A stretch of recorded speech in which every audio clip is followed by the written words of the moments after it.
Cyber ठगों के account में जमा करवा दिए। ठगों ने कहा कि 16 लाख रुपए लगाने के बदले पीड़ित को 40 लाख रुपए की कमाई हुई है, लेकिन ये 40 लाख रुपए तभी मिल पाएंगे जब वो 20 लाख रुपए बताए गए अकाउंट में ट्रांसफर कर देगा। 40 लाख पाने के झांसे में आकर पीड़ित अफसर ने ठगों के बताए अकाउंट में 20 लाख रुपए जमा करवा दिए और इसके बाद साइबर ठगों ने पीड़ित अफसर को पैसे तो नहीं भेजे, उल्टा 30 लाख रुपए और जमा करवाने को कहा। ये सुनते ही पीड़ित अधिकारी को साइबर फ्रॉड का शिकार बन 39 लाख रुपए गंवाने का एहसास हुआ। थक हार कर उसने पुलिस की शरण ली और अब पुलिस की साइबर ब्रांच इस पूरे मामले की जांच कर रही है। हालांकि पुलिस का कहना है कि ऐसे मामलों में ज्यादातर साइबर ठग विदेशों में है और उन तक पहुंच पाना बहुत मुश्किल है। अगर आपके पास भी ऐसा कोई मैसेज या ऑफर आए तो झांसे में बिल्कुल ना आए, नहीं तो आपको भी झटका लग सकता है। सियासी सरगर्मी के बीच पटना से सटे नौबतपुर के करेल पाली मठ में बागेश्वर धाम के पंडित धीरेन्द्र शास्त्री के दौरे को लेकर तैयारियां पूरी हो गई हैं। पंडित धीरेन्द्र शास्त्री वहां 13 मई से 17 मई तक हनुमान कथा सुनाने वाले हैं, जिसकी वजह से वहां भारी तादाद में लोगों की भीड़ हुई। मठ में हनुमान कथा से पहले कलश यात्रा निकाली गई, जिसमें हजारों की संख्या में शामिल हुए श्रद्धालु भक्ति में डूबे नजर आए। 3 किलोमीटर लंबी इस कलश यात्रा में शामिल भक्तों का उत्साह देखने लायक था। कलश यात्रा 20 फीट की हनुमान प्रतिमा के पास पहुंचकर खत्म हुई। बताया जा रहा है कि वहां एक बड़े मंदिर का निर्माण होगा। 600 एकड़ में फैले करेल पाली मठ में पंडित धीरेन्द्र शास्त्री के कार्यक्रम के लिए एक बड़ा पंडाल बनाया गया है, जिसमें 1 लाख लोगों के बैठने का इंतजाम किया गया है। साथ ही VIP मूवमेंट से लेकर खाने पीने और ठहरने तक का भी खास इंतजाम है। इस बीच पंडित धीरेन्द्र शास्त्री के पटना पहुंचने से पहले वहां सियासी घमासान भी तेज हो गया। बिहार सरकार ने मंत्री देव प्रताप यादव के बयान के बाद बीजेपी समेत कई दूसरे संगठन धीरेन्द्र शास्त्री के समर्थन में उतर आए, जिसमें स्वर्ण सेना के बाद स्वर्ण क्रांति सेना भी शामिल है, जिन्होंने धीरेन्द्र शास्त्री के समर्थन में जलाभिषेक किया और आरोप लगाया कि जो लोग सनातन धर्म को नहीं मानते वही लोग विरोध कर रहे हैं। वही लोग विरोध कर रहे हैं जो लोग सनातन धर्म को नहीं मानते हैं, और वो लोग कहीं ना कहीं इस्लाम कबूल करने के कगार पे चले गए हैं। इससे पहले बाबा का विरोध कर रहे देव प्रताप यादव ने अपने 6 साल पुराने संगठन DSS को एक्टिव कर खलबली मचा दी थी, जिसके बाद बीजेपी नेता नवाब अली ने भी बाबा बागेश्वर के समर्थन में पटना के अलग-अलग चौक चौराहों और बीजेपी दफ्तर के बाहर उनके समर्थन में पोस्टर लगा दिए। इस विरोध और समर्थन के बीच पंडित धीरेन्द्र शास्त्री की प्रतिक्रिया भी सामने आई है। वहीं धीरेन्द्र शास्त्री के दौरे पर उनके समर्थक बेहद उत्साहित दिखे। और यहाँ रुकेंगे एक बहुत छोटे से ब्रेक के लिए, लेकिन कहीं मत जाइए। ब्रेक के बाद बताएंगे कि नीतीश कुमार ने 2024 में बीजेपी को टक्कर देने के लिए क्या प्लान बनाया है।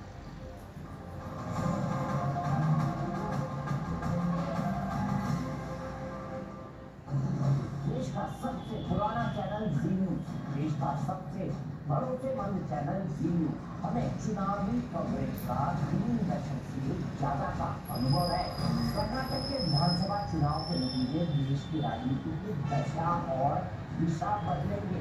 वोटों की गिनती के साथ साथ नतीजों का सबसे सटीक विश्लेषण देखिए। कर्नाटक के सबसे तेज नतीजे मेरे साथ लगातार जी न्यूज पर।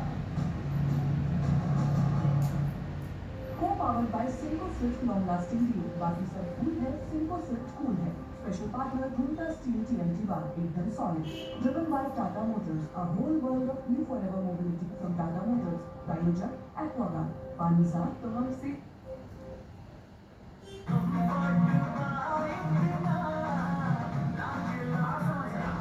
Comfortable on, ये पहले रूपा जान।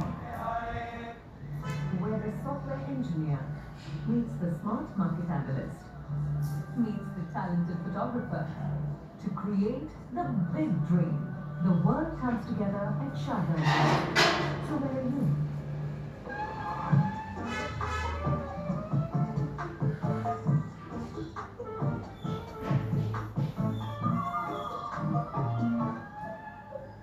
Don't like unwanted add-ons? Buy car insurance on PhonePe. Choose the add-ons you need. Save up to rupees 12,000 on car insurance on PhonePe. House water या बॉटल? हाउस वाटर कौन सा? Can tarot का purified पानी। फिर क्या सोचना, आप can tarot से पानी लाइए। लाखों लोगों का भरोसा है सिर्फ कैन सबसे शुद्ध पानी पर। जलेगा ना? कैसा भाई है? सरप्राइज कर, इतना बुरा भी नहीं है। पैसे नहीं,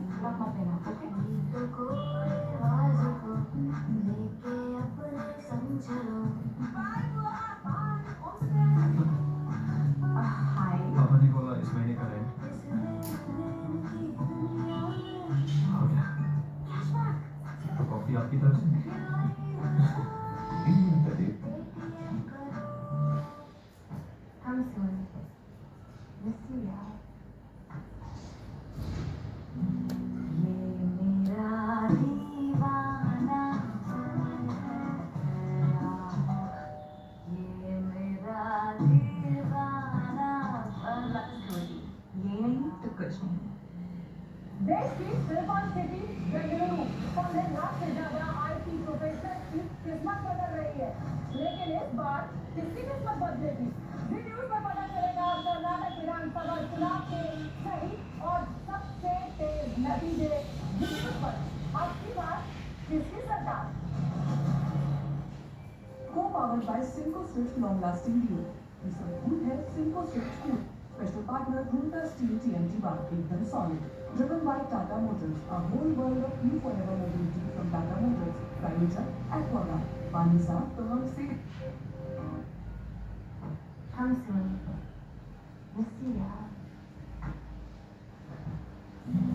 ये मेरा दीवाना ये मेरा दीवाना ये नहीं तो कुछ नहीं where the software engineer meets the cool UI UX designer meets the gifted content writer to create the big dream. The world comes together at Sharda University. So where are you? Talent advance DMT सरिया इसकी ताकत बने घर की ढाल और इसकी flexibility रखे घर को सॉलिड सालों साल टैलेंट एडवांस DMT सरिया निर्माण कार्य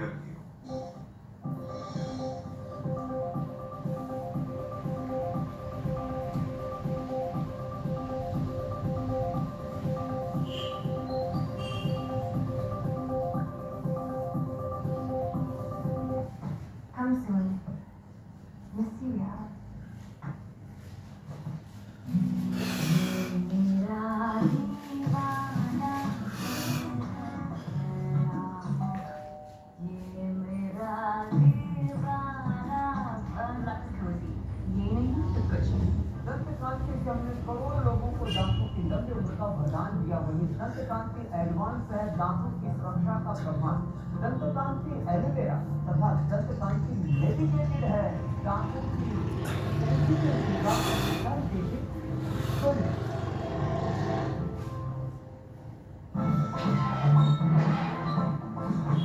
Simple Swiftman, long lasting deals. बाकी सब भूल Simple Swift cool है Co-powered by Tata Motors, second choice. प्रायोजक LIC हर पल आपके साथ पतंजलि हनी शुद्धता के 100 से अधिक पैरामीटर्स पर खरा पतंजलि हनी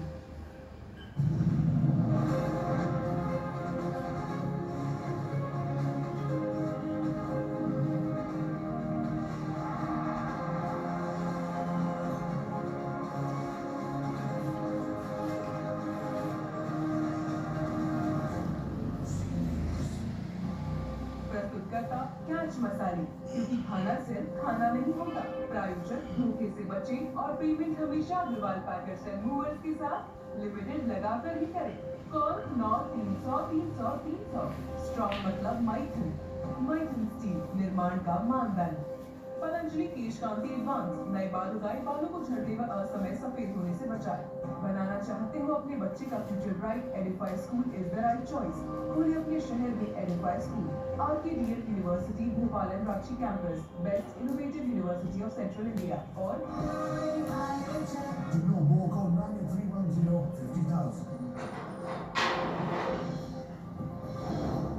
इमरान खान को इस्लामाबाद में दर्ज सभी मामलों में मिली जमानत लाहौर में दर्ज सभी 4 मामलों में भी इमरान को मिली जमानत सोमवार को लाहौर हाईकोर्ट में होना होगा पेश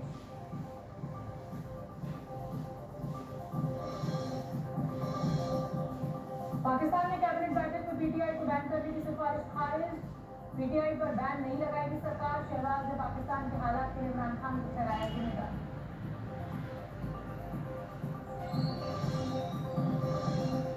NC नेता फारूक अब्दुल्ला का पाकिस्तान राग एक बार फिर आया सामने बोले हम यही चाहेंगे कि पाकिस्तान मजबूत रहे जितना मजबूत रहेगा उतना हिंदुस्तान के लिए भी अच्छा होगा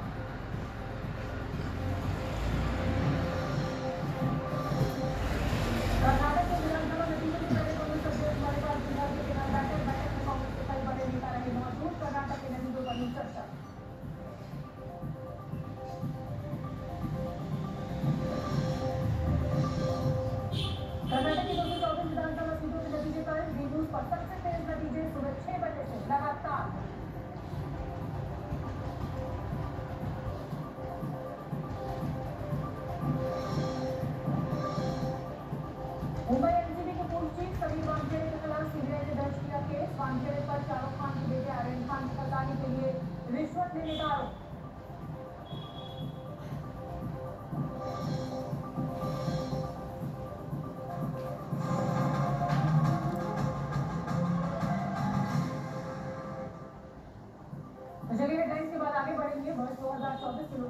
चुनाव से पहले देश के सभी विपक्षी दलों को एकजुट करने की कोशिश में लगे बिहार के मुख्यमंत्री नीतीश कुमार ने आज बड़ा ऐलान कर दिया, जिसके बाद सियासी हलकों में नई बहस छिड़ गई है। मुंबई में एनसीपी चीफ शरद पवार से मुलाकात के बाद जब नीतीश से पूछा गया कि क्या पवार विपक्षी गठबंधन का मुख्य चेहरा होंगे, तो उन्होंने कहा इससे ज्यादा सुखद कुछ नहीं होगा। इससे ज्यादा खुशी की कोई बात ही नहीं। हम इनको आज श्रॉफ दिए, अब क्या बोले, देखो पटिया में रिजाइन कर दिए, हम सबको खराब लगा। अब फिर वापिस आके आज हमने इनको कहा एकदम पूरा मजबूती से न सिर्फ अपनी पार्टी के लिए आपको करना है बल्कि पूरे देश के लिए काम करना है। नीतीश कुमार के इस बयान पर शरद पवार हंसते नजर आए। एनसीपी प्रमुख ने कहा कि देश के हालात को देखने के बाद ऐसा लगता है कि अगर हम साथ काम करेंगे तो विकल्प के लिए समर्थन मिलेगा।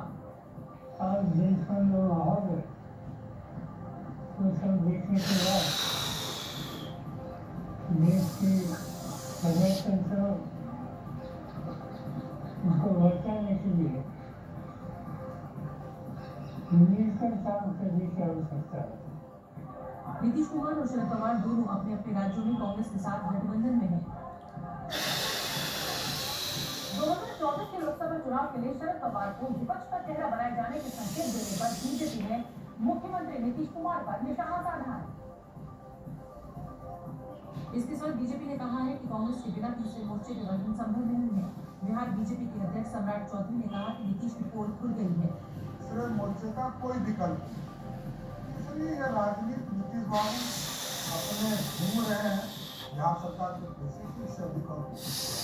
नीतीश के दाहिने हाथ माने जाने वाले जेडीयू के बागी नेता आरसीपी सिंह कल बीजेपी में शामिल हुए थे, जिस पर जेडीयू ने आरसीपी सिंह को विभीषण बताया था। तो आज बीजेपी ने नीतीश को चारों में रावण कह डाला। राम के पास विभीषण आ गए, अब राम राज की स्थापना होगी और रावण का सर्वनाश।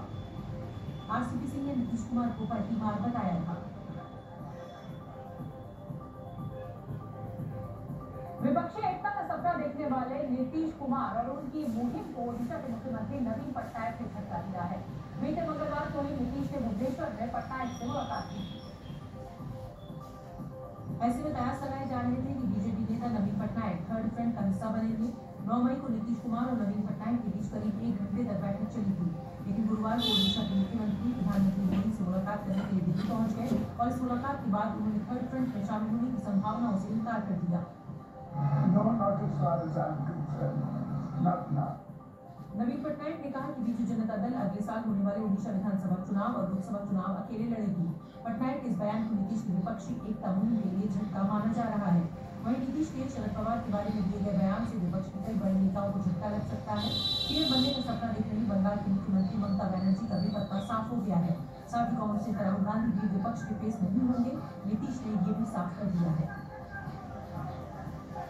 बिहार में बीजेपी का दामन छोड़ा आरजेडी के साथ सरकार बनाने की बात कही नीतीश कुमार बीजेपी के खिलाफ एकजुट विपक्ष की मोर्चाबंदी में जुटे हैं।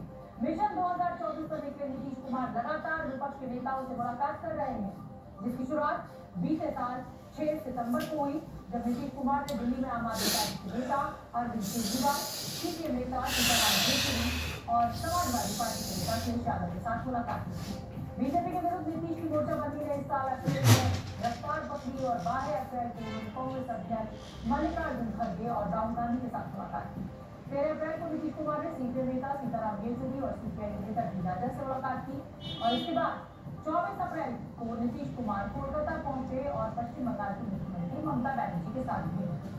24 अप्रैल को नीतीश कोलकाता से लखनऊ पहुंचे और समाजवादी पार्टी के अध्यक्ष अखिलेश यादव से मुलाकात की। 9 मई को नीतीश कुमार और तेजस्वी यादव भुवनेश्वर पहुंचे और ओडिशा के मुख्यमंत्री नवीन पटनायक से विपक्ष की एकजुटता पर चर्चा की। 10 मई को नीतीश कुमार ने रांची में झारखंड के मुख्यमंत्री हेमंत सोरेन से मुलाकात की और 2024 की तैयारियों पर बात को आगे बढ़ाया। 11 मई को नीतीश कुमार मुंबई पहुंचे और यहां एनसीपी चीफ शरद पवार और उद्धव ठाकरे से मुलाकात कर मिशन 2024 के लिए विपक्ष की एकजुटता पर चर्चा की। प्रधानमंत्री मोदी ने गुजरात में 4,400 करोड़ की परियोजनाओं का शिलान्यास और लोकार्पण किया। इस दौरान उन्होंने प्रधानमंत्री आवास योजना के लाभार्थियों को उनके मकानों की चाबी आज करीब 38,000 परिवारों को उनके घर की चाबी सौंपी गई। इसके बाद पीएम ने कुछ लाभार्थियों से वीडियो कॉन्फ्रेंसिंग के जरिए बात भी की। उन्होंने योजना के तहत मकान पाने वाले लोगों, खासकर महिलाओं को बधाई दी। इस दौरान पीएम मोदी ने दावा किया कि सरकार बिना किसी भेदभाव के लोगों को फायदा पहुंचा रही है। लाभार्थी तक पहुंचने के लिए हमारी सरकार न धर्म देखती है और न ही जाति देखती है। मैं समझता हूँ जहाँ कोई भेदभाव नहीं है वही तो सच्चा सेकुलरिज्म है। पीएम मोदी ने कहा कि सरकार सबको सुख सुविधा पहुंचाने का काम कर रही है और इससे बढ़कर कोई सामाजिक न्याय नहीं हो सकता। उन्होंने कहा कि प्रधानमंत्री आवास योजना से महिला सशक्तिकरण भी हो रहा है, क्योंकि लाभार्थियों में करीब 70% महिलाएं हैं।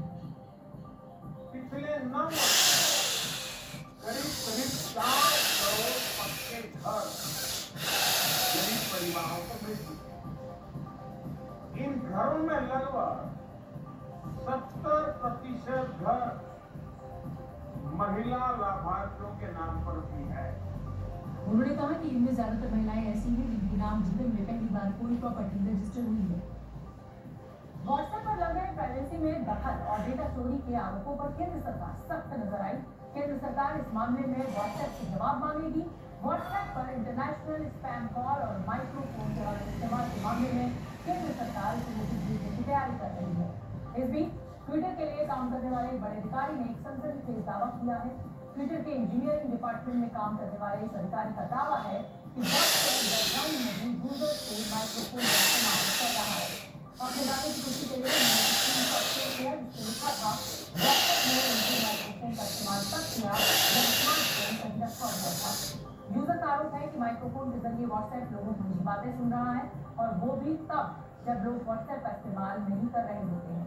इस ट्वीट का संज्ञान लेते हुए आईटी राज्य मंत्री राजीव चंद्रशेखर ने कहा कि ये निजता का उल्लंघन है जिसे स्वीकार नहीं किया जा सकता। उन्होंने ये भी कहा कि इस मामले की जांच में अगर निजता के हनन का दोष साबित हुआ तो व्हाट्सएप पर कार्रवाई की जाएगी। वहीं अपनी सफाई में व्हाट्सएप ने कहा है कि मौजूद एक वायरस की वजह से यूजर को माइक्रोफोन के बारे में गलत जानकारी नहीं मिली। व्हाट्सएप ने यह भी दलील दी कि यूजर की इजाजत के बाद ही उसके माइक्रोफोन का इस्तेमाल किया जाता है और वो भी तब जब यूजर ऐप का इस्तेमाल कर रहे होते हैं। छत्तीसगढ़ के मुख्यमंत्री भूपेश बघेल ने ईडी को भस्मासुर कहा है।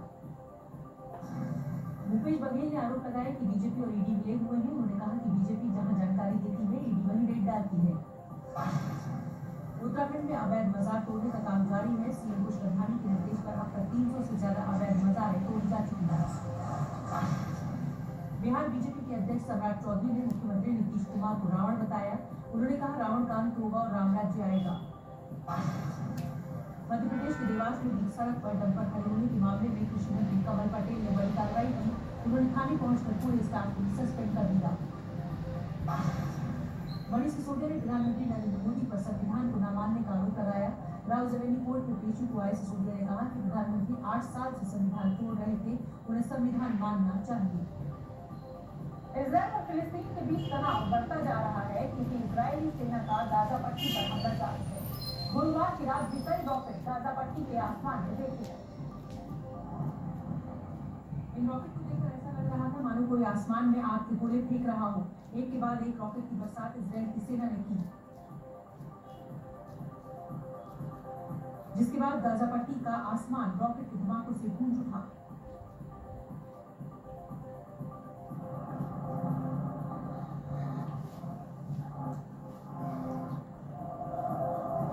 इजराइल की तरफ से रॉकेट आयरन डोम एंटी मिसाइल सिस्टम ने बचाव में फायर किए थे, क्योंकि गाजा पट्टी से लगातार इजराइल की तरफ रॉकेट दागे जा रहे थे।